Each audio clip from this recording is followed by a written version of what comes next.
αυτή η ιδέα, δηλαδή να πάρεις μια παραλία στον τόπο σου και να κάνεις εσύ, να φέρεις φίλους μουσικούς, να φέρεις πράγματα, μια αισθητική, μια διάθεση που εκτιμάς και να κάνεις κάτι δικό σου. Είναι πολύ ωραίο αυτό.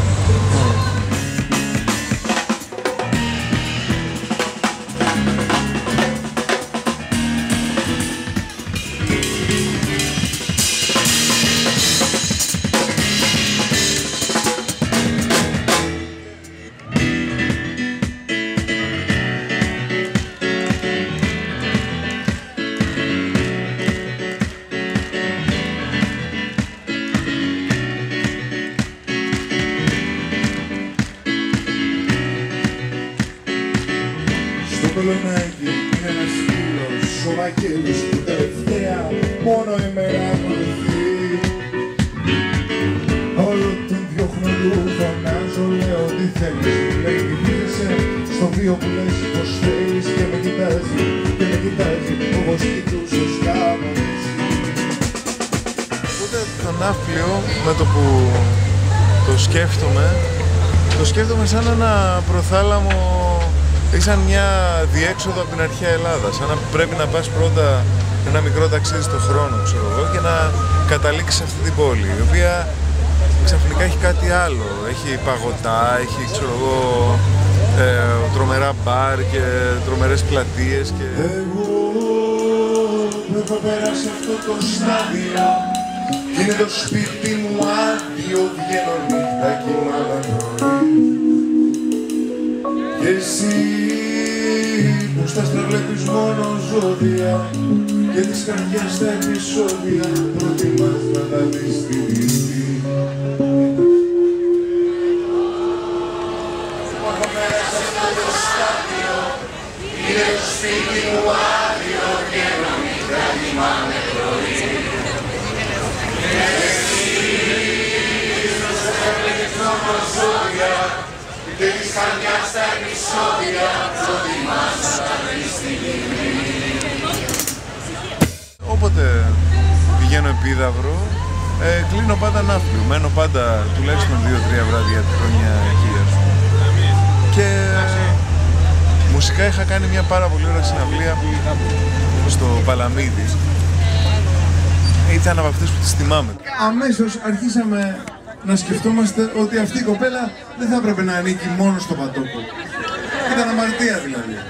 Λοιπόν, κάτσα και έγραψα έναν ύμνο για την αίσθηση της ιδιοκτησίας, έναν ύμνο υπέρ της κοινοκτημοσύνης, τον οποίο ονόμασα η γυναίκα του Πατόκου και κατά την παράδοση θα κατεβώ και κάτω για να δω και τις δικές σας.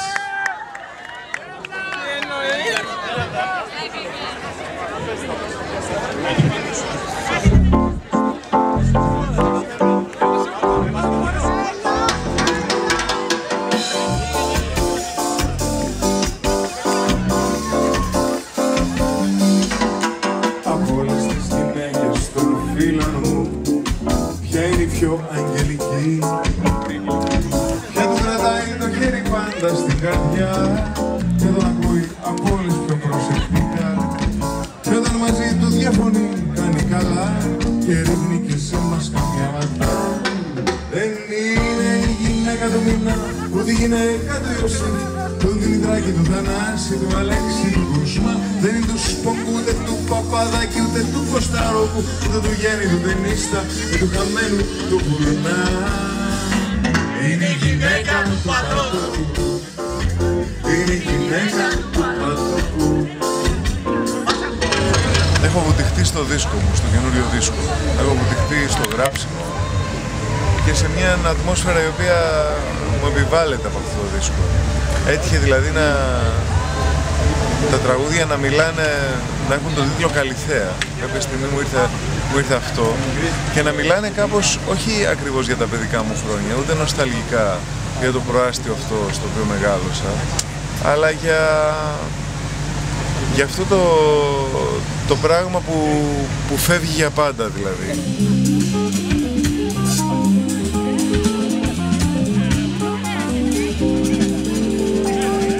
Πατέρα, παίρνω τηλέφωνο, λένε πως πατέρα είσαι νεκρός. σπίτι με τα πόδια, είμαι ο μπάσταρδος.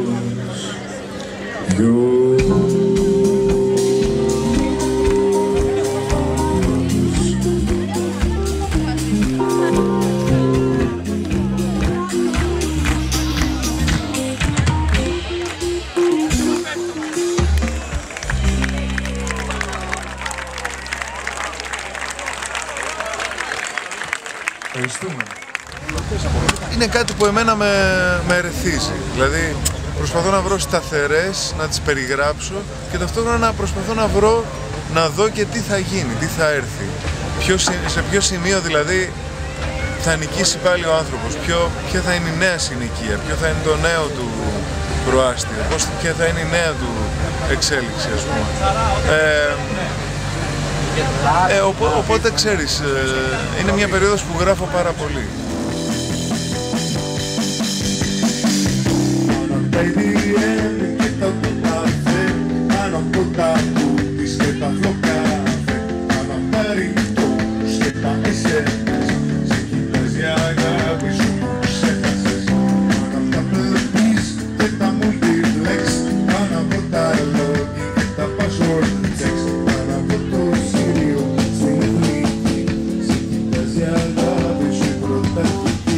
Και γελάει μαζί σου πολλό ξενυχτάς και καινούργια στέκια φτιάχνεις για να πας και καινούργιες λέξεις να θες να πεις. Σ' αγαπώ, φοβάμαι να πω να σε ξαναδώ, όπως παλιά να σου πω πόσο σ' αγαπώ. Σένα είμαι εγώ, θέλω απλά να ζω δίπλα σου κάθε λεπτό. Ψάχνω να βρω απομονωτήρια. Πηγαίνω είτε στο παλιό μου πατρικό, δηλαδή εκεί στην Καλυθέα, είτε σε μέρη στην επαρχία που με φιλοξενούν φίλοι κτλ. Παίρνω και μια κιθάρα μαζί και χάνομαι, ας πούμε, αυτό. Οπότε το καλοκαίρι του 2014 εγώ το ζω σαν ένα καλοκαίρι σε κελί, ας πούμε, σαν ένα καλοκαίρι εγώ και το προάστιο των παιδικών μου χρόνων, αλλά και ένα μελλοντικό προάστιο που φαντάζομαι και μια κιθάρα, κάπως έτσι, ας πούμε.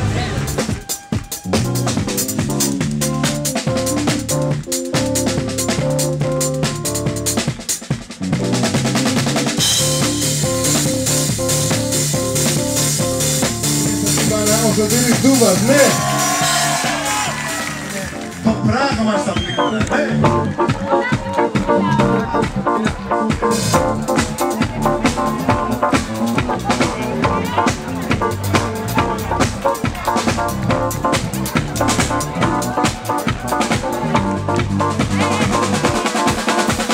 Μια βραδιά στον Άγγλιο, δίπλα στο Καρατούνα, να σε δω και να αλλάξουμε αιώνα.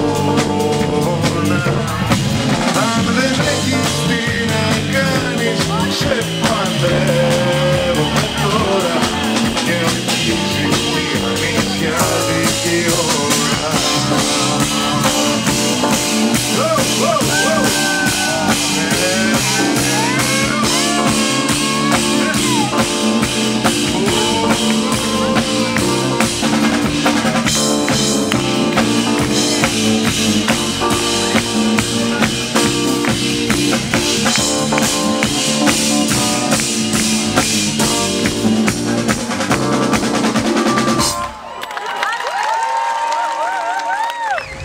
Θυμάμαι ήθελες να κάνεις μουσική και άντε να παίζεις, ξέρω εγώ, την Κυριακή σε ένα κινηματοθέατρο της γειτονιάς σου και να ερχόταν καμιά θεία σου να σε δει. Τώρα υπάρχουν γκρουπ παντού, υπάρχει όρεξη γι' αυτό. Ακριβώς γιατί δεν βλέπεις εύκολα πού θα βολευτείς, πού θα σκύψεις το κεφάλι σου, ξέρω. Κάνει μια ζωή στρωμένη με γυναίκα και ρωμένη και ξαφνικά παθαίνει συγκοπή.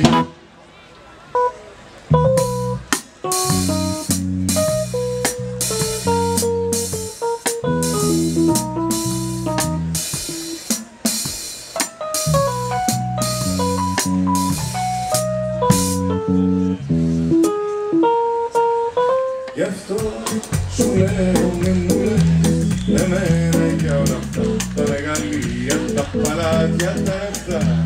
Γι' αυτό σου λέω εγώ είμαι μια χαρά, να κλείσω να είναι λοιπόν το φουκαρά. Εγώ κορίτσι μου γλυκό έχω εσένα για αυτά τα μεγαλεία, τα παλάτια, τα λεφτά. Εγώ κορίτσι μου είμαι μια χαρά, να κλείσω να είναι λοιπόν το φουκαρά. Λέω συνέχεια ξέρω εγώ και τα λοιπά και τέτοια. Παρατηρώ τον εαυτό μου και να έχουμε και ένα γλωσσολόγο καμεραμάν απέναντι. Και ξέρεις, έχω αυτά τα τικ. Λέω συνέχεια ξέρω εγώ, ενώ δεν ξέρω και πολλά και τα λοιπά. Τα οποία αντιφάσκουν άμα το σκεφτείς. Δηλαδή το ξέρω εγώ είναι, ξέρεις, δείχνει μια παντογνωσία να πούμε, ενώ το και τα λοιπά είναι ότι υπάρχουν άπειρα πράγματα υπόλοιπα τα οποία τα αφήνω εκτός κουβέντας. Το δεύτερο είναι κάτι με το οποίο συμφωνώ περισσότερο. Γιατί ο χρόνος δεν υπάρχει, γιατί ο χρόνος είσαι εσύ που γυάλει και κανείς δεν γνωρίζει ζωή που θα βγάλει κι όλο αυτό είναι μια μεγάλη γιορτή. Όμως είπε και του χρόνου θα εννοεί πως θα τελειώσαμε φέτος ευτυχές και στο χέρι μας το νέο έτος. Στο μάτσι έλα ουδιά του έλα.